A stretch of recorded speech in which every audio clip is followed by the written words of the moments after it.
দেখো কত অসুস্থ, সারাক্ষণ শুয়ে থাকি। কি করবো বলো তো, আমার আর কাজ নেই। একটু 10 মিনিট সুস্থ হলেই কাজ করি, আর না হলে এরকমই অসুস্থ আমি। অসুস্থের শেষ নেই আমার। নিজে করলাম এত ফেসবুক, ইউটিউব, ইনস্টাগ্রাম, কিন্তু সাফল্য দেখে মরতে হয়তো পারবো না। খুব অসুস্থ।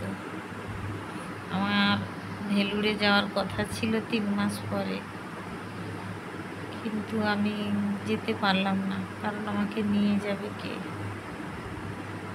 সংসার অনেক বড়, আর বিপদে পড়লে সেই মানুষটাকে অনেক ছোট হয়ে যেতে হয়। এটাই জীবনের ইতিহাস, ভাগ্যের লেখা, কিছু করার নেই। বন্ধুরা ভালো থাকবেন, তোমরা ভালো করে ভিডিওয়ে সাকসেসফুল হবে। আমার হয়তো বিদায়কাল হয়ে যেতেও পারে। খুব শরীর খারাপ, নানা রকম সমস্যা আমার। পায়ের সমস্যা, কোমরের সমস্যা, মাথার সমস্যা, হার্টের সমস্যা।